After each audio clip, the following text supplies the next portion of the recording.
Good morning. Good morning, everyone. Welcome to today's official marker dedication of Fort Fremont. I'm Paul Somerville. For those of you who don't know, I'm a member of County Council, and I'm pleased to see how many of you were able to show up today. I'd just like to make a couple of personal observations before we get into the program.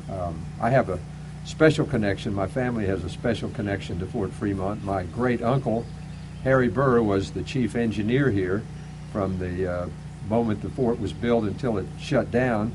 And my great aunt, Helen Burr Christensen, who was the librarian at Beaufort Elementary for many years, there are maybe a few of you who may remember her, was Harry's daughter, and she was actually raised here on the fort. So, and then there were my brothers and I who shared part of our misspent youth out here, and probably don't need to get into a lot of details on that. And then I was just reminded just a few minutes ago that Harry Burr, my great uncle, received the Larry, if I get this wrong, correct me. The National Lifetime Life-Saving Medal. I didn't realize it until this morning. Received the National Life-Saving Medal, which was, I guess, one of, if not the highest civilian honor available at that time, for swimming from the beach here out to the supply ship in a hurricane and bringing a line back. So you can research that further in the book. But anyway, so we have my family and I have a close history to Fort Fremont, so it's particularly important to me. Before we get started this morning, I'd like to introduce Marion Rawlings with Friends of Fort Fremont, who will give us an invocation.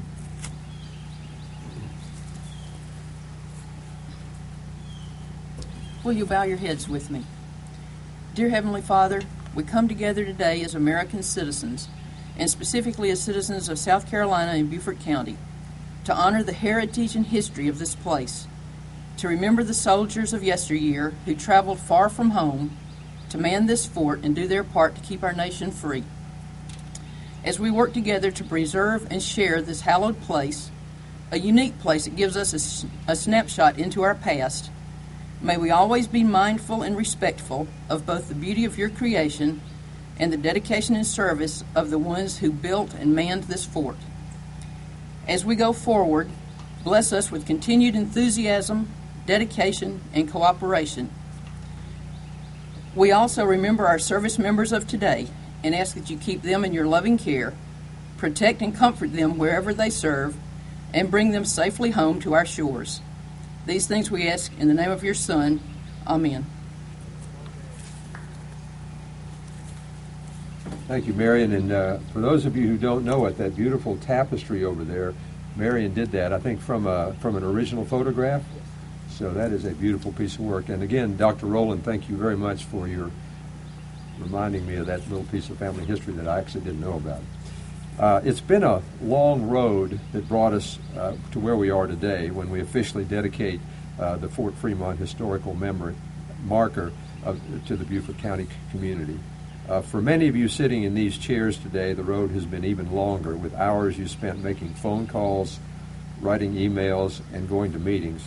But with your help and the help of Beaufort County Historical Society, Friends of Fort Fremont, South Carolina Department of Archives and History, and Beaufort County, the public is now enjoying this historical landmark. To go back to when this project first started takes us to October of 2004. That's when Beaufort County Council voted to pay $5.4 million, I think, to the Dowling family through the Rural and Critical Lands Preservation Program and the Trust for Public Land to transform 15 acres of the remnants of Fort Fremont into this park. I'm proud to say that since 2000, the Beaufort County Rural and Critical Lands Preservation Program has preserved more than 21,000 acres for conservation, parks, buffers, scenic vistas, and for preservation of valuable economic and natural resources. When Council is deciding on what land to purchase under the Rural and Critical Lands Preservation Program, there are certain criteria that we look for. Fort Fremont has those. It has a high bluff coastal view offering an amazing view of Port Royal Sound and Parris Island. In fact, I can look across there and see that where the building was where I was born. So that's another little personal anecdote. It's not there anymore. It was on the docks. It was a World War I barracks. But the site also has several options. The public can come and have picnics, and since this is a true piece of history, it offers historical learning opportunities. One Beaufort County employee who has had a hand in almost every aspect of Fort Fremont since the county bought it is Ian Hill. He has been at this site countless times and has helped clean it up, pick out fencing, decide where the fencing will go, and has made many other critical decisions involved with the fort. Ian, please come up and say a few words.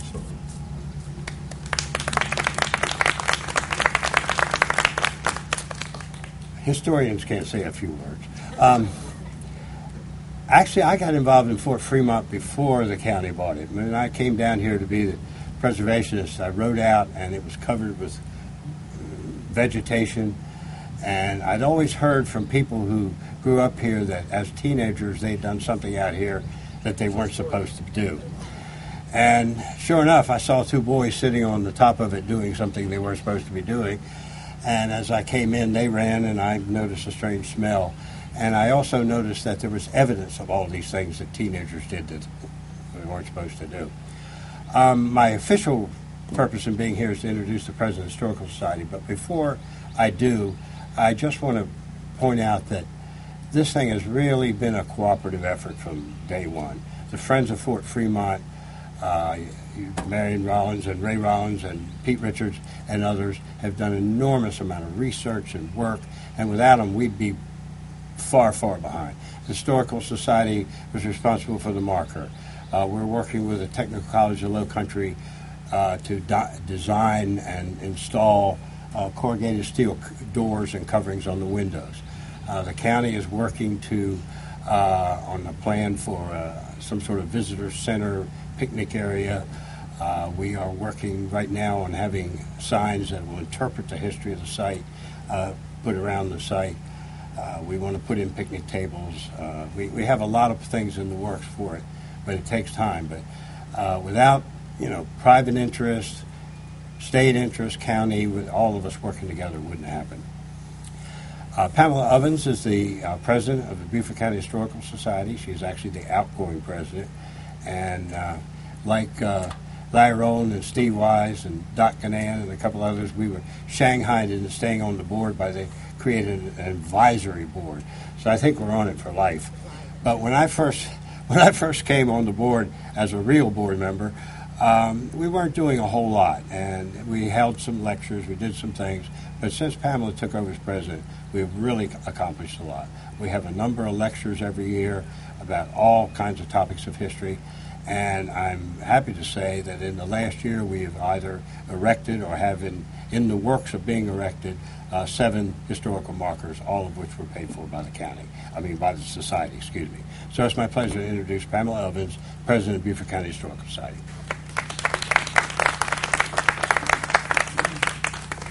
Thank you, Ian. When I was 15 years old, my family took a car trip from Charleston, West Virginia to the New York World's Fair. Can you hear me? And every single historical marker we saw, my father pulled over. Everyone got out of the car and stood at attention while he read it.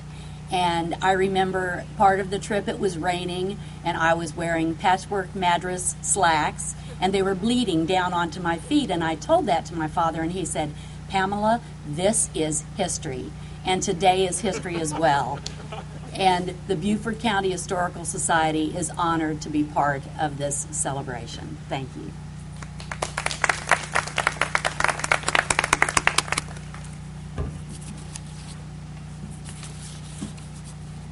Thank you, Pamela.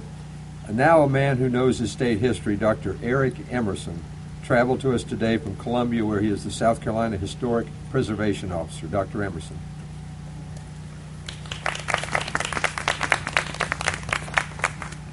Thank you, Mr. Chairman. And we would like to thank Beaufort County for allowing us to put this marker up. We'd also like to thank the Beaufort County Historical Society, the Friends of Fort Fremont.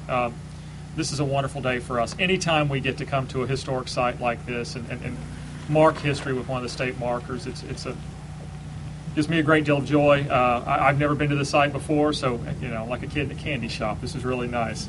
Our agency preserves South Carolina history. That's our mission. It's been our mission for over 100 years, and we do it through the operation of the State Archives in Columbia. If you've never been, if you do genealogy, we urge you to come to do research at our wonderful facility. We do it through the operation of the State Records Management Program, whereby we take the state's documents and decide what's going to be of historical value and tell people to put a lifespan on the documents that aren't going to be of historical value. And then we also do it through the operation of the State Historic Preservation Office. And an important aspect of that is the state marker program, and that's the reason we're here today. And before I go on and wax philosophical about history and its valuable place in South Carolina, I'd like to introduce my colleague, Dr. Tracy Power, who has been responsible for probably the commissioning of more markers than any individual in South Carolina's history. For the past 20 years has basically defined the marker program and really advanced it to the point to where I don't know what we'd do without him. I'm very grateful to have him as a colleague. Tracy.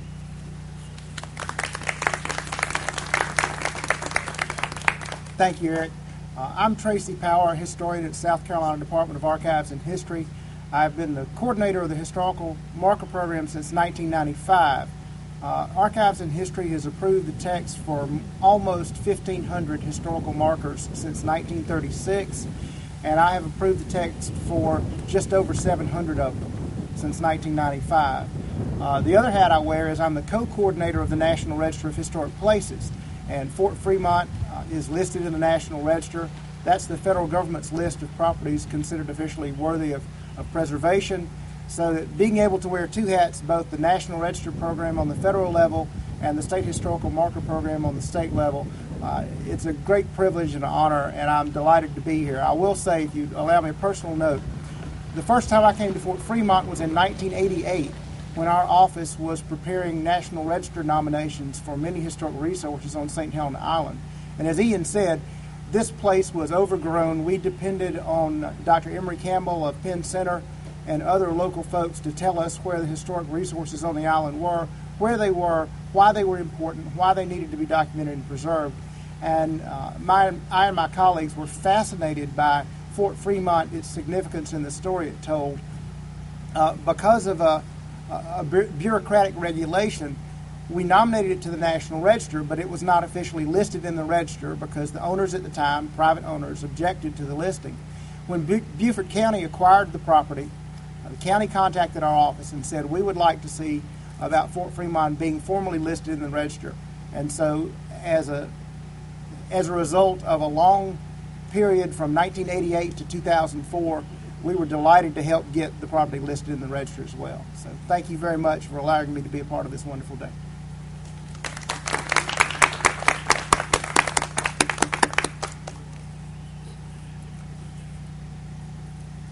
Thank you very much. Our next speaker will be Joe Lee, who is a member of the Port Royal Town Council and also the president of the Friends of Fort Fremont. Joe?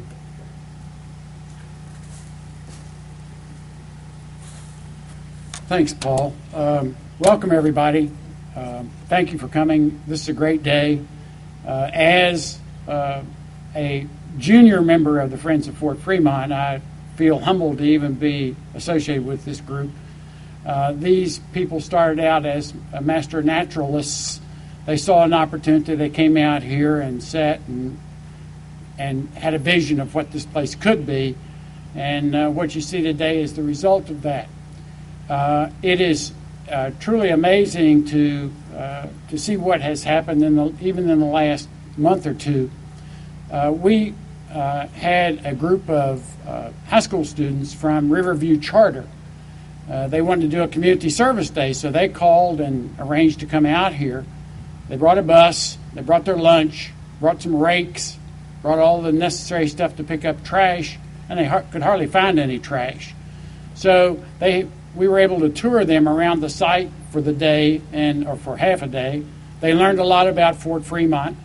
They enjoyed it, and we turned them loose like kids, and no one got hurt.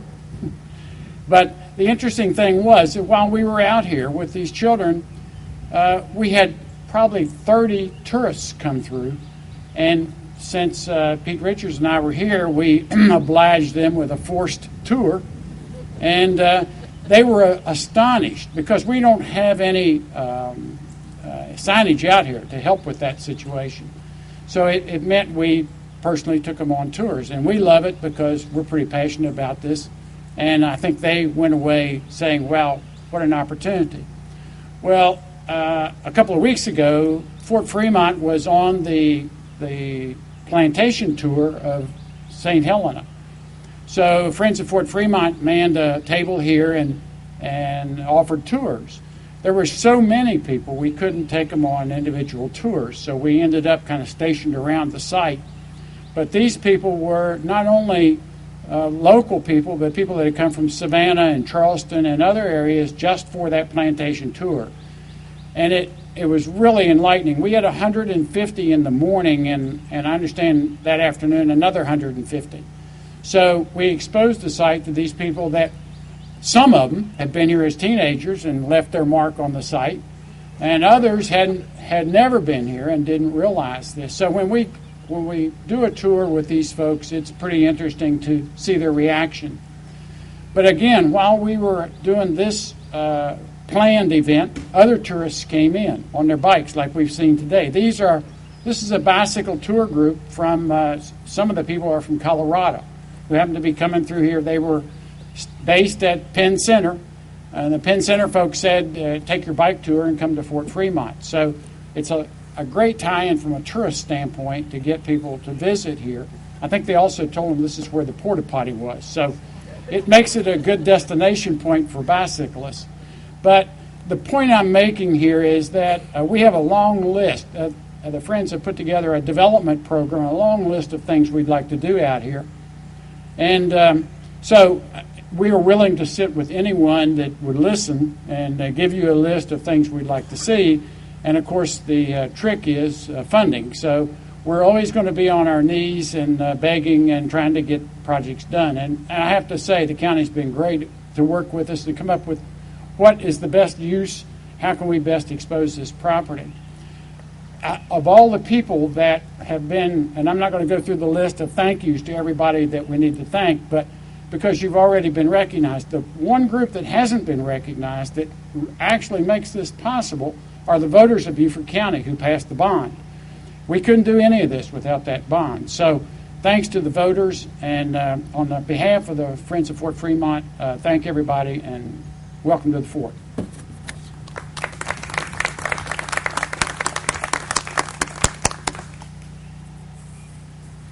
Thank you, Joe. Thanks to all of our speakers. Have I forgotten anybody? Great. Everybody else? Nobody else needs to speak? Oh, Ray. I'm sorry. Yeah, no. Right. Dr. Ray Rawlings. I apologize. I knew there was somebody I overlooked. Dr. Rawlings, would you like to come up and say a few words? Sure. I thought I was going to get out of this. No. They asked me to give a real quick little 5-minute sketch of what is Fort Fremont, what is the site. I guess the place to start is Fort Fremont is what's called an Endicott-era fort. Between roughly 1890 and World War I, the U.S. built a series of coast defenses up and down the east and west coast. In their day, they were the state-of-the-art. So just like an F-22 is a state-of-the-art defense system today, these were state-of-the-art systems in their day to defend against the threat of the day, which was the brand-new, heavily armored, big battleship, the steel, coal-fired battleships, the dreadnoughts of the World War I type era. So that's what this kind of fort was meant to be built for.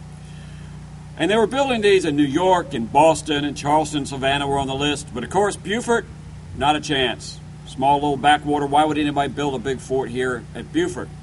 That changed with the sinking of the Maine, and as tensions were rising for the Spanish-American War, they realized that we had here in Beaufort something that had to be defended and was currently undefended. At that time, we had the Port Royal Naval Station on Parris Island. And this is of import to the Navy and to the nation as a whole because, number one, as everybody has probably heard many times, Port Royal Sound is the deepest natural harbor between New York City and Key West. So it's a great historical harbor and has been since the French first came here to begin to take advantage of this in 1562. So this is a continuation of the importance of this sound and maritime strategic concepts. The station was also a coaling station. That was the fuel of the Navy. So when the USS Maine was going down to Cuba, down to Havana. It stopped here to refuel, get coal. It stopped again at Key West. So this was part of the logistical line that the Navy needed to fuel ships moving up and down the coast. And finally, they had built a new dry dock here. This was the only dry dock in the southeast big enough to take the big new battleships and the big new heavily armored cruisers that the Navy was building in the new Blue Water Navy that we were building at the time. We were expanding our concept. So all of a sudden, war is budding, and we have an undefended major strategic Navy port here. There's a coal station, a big natural harbor, and the dry dock. 6 weeks after the Maine was sunk in Havana, orders were given to build Fort Fremont. It takes a while to build a massive fort. Concrete was a new material of this era, and we have a massive concrete structure. And construction started on the fort. During the Spanish-American War, what would be here were temporary batteries. There's a battery about 1,000 yards north of here. There was a temporary battery placed on Hilton Head, and mines were actually strung across the Beaufort River. When the threat disappeared by August 1898, they went ahead and blew them in place. The small battery over here, Battery Fort Nance, it was completed in June 1898. The big battery here was not completed until early 1899. At that point, the regular Army came in and manned the fort. In 1901, the Army established Coast Artillery, and this became a Fort 4 Coast Artillery Company. A company in 1906 would have consisted of 108 enlisted men and 3 officers. And what we have here in the remnants, we have the large battery. This is where we had big 10-inch guns. It's guns that fired a 600-pound shell with a 10-inch diameter, could go up to 8 miles, which would put it at full range halfway across Hilton Head. These were the major defenses that were intended to fight the ships, to fight the battleships, the big cruisers. So that was the purpose of these 3 big guns. They had unique state-of-the-art firing systems for acquiring and firing. In their day, they had communications, telephones, the autotelegraph. The forerunner of the fax machine was actually used between the plat room and the gun crews up on the top. The guns themselves had a very clever system using a weight. The recoil would lift a weight, pull the gun down behind the parapet, reload the gun, release the weight, it'd pop up, fire, and come back down again. So it was called a disappearing gun. So it was only exposed to counterfire for a few seconds. The plan was also to mine the river so that the other side could not, of course, bypass the fort and just simply go past it. So electric mines were planned to be placed in the river. And to defend the minefield, you had the rapid-fire guns on the small Battery Fort Nance, 2 4.72-inch guns with a range of about 6 miles, fired a 60-pound projectile. And those were the smaller battery here, and they were to keep somebody from clearing the minefield. So that was the defense that was built here, essentially to protect the Navy station, the dry dock, the coaling station here. But that's not the whole story, because like any military post, people live here. And it's, as you can see on the quilt, the rest of the fort is up to the north of us. It goes up to the Doors home, which used to be the old hospital. Now is occasionally open on tours. It's a lovely home, and it's the old hospital, and the Doors are very knowledgeable of the history, can explain what all the different rooms were in the original hospital and how they've been converted to private use now. And in between that were all the barracks, the officers' quarters, the NCO quarters, the engineering building, administrative building, all the things that go into a military post. It was 170 acres. And this group of a little over 110 men lived here. Coast artillery was considered good duty. There was a lot of training in order to be able to operate these guns appropriately, to maintain the type of accuracy and rates of fire they were trained to do. There was a lot of maintenance on the seacoast with these big guns. They actually called the coast artillery, one of the nicknames for them was the Cosmoline soldiers, because Cosmoline's a military grease, and they were constantly covered in grease working on the guns. But they had a lot of free time. By mid-afternoon, they were typically through. They participated in sports. They had a very good baseball team. They toured throughout the area playing baseball against local teams. In 1906, they had a game up in Hampton, and 700 people came out to see Hampton beat the Fort Fremont team. They had a minstrel group that traveled throughout the area. So there was a lot of social activities. They participated in the social activities. As we heard, some of the local people married local girls, and descendants of these families continue to reside here. The fort was important not because of the value of the economy of Beaufort and Port Royal, but because of the Navy station. So when the Navy station moved to Charleston, and in 1909 they opened a big new dry dock in Charleston, which is still in use, by the way, a commercial dry dock. When that opened, and the Navy station had moved. By 1909, there was no longer anything here for the fort to protect. 1911, the last of the troops were transferred to Texas, where they were part of the buildup for the Pancho Villa expeditions into Mexico. They went down to Fort Crockett. 1912, this was declared excess, and the three big guns, two of those would go to France. One would go to Sandy Hook in New Jersey. They would all eventually be scrapped. The two smaller guns stayed here until 1920 when they went to Aberdeen. One was donated to the town of Confluence, Pennsylvania. They have pictures of it, but they can't find the gun, so it was probably also scrapped. And the one at Aberdeen was scrapped. This went into private hands after that. 1930 it was purchased, was in private property, and came back to the county in 2004. So what it gives us is really a little snapshot of the time between 1898 and 1912 when it was declared excess.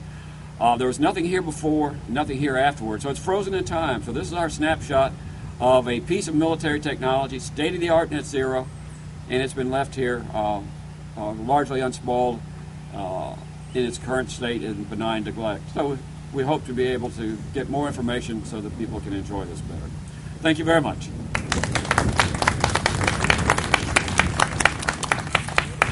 Thank you, Dr. Rawlings, and thanks to all of our speakers. I've definitely learned a lot about Fort Fremont from listening to all of you. I would like everyone now to join me and Ian Hill to walk over and unveil the marker.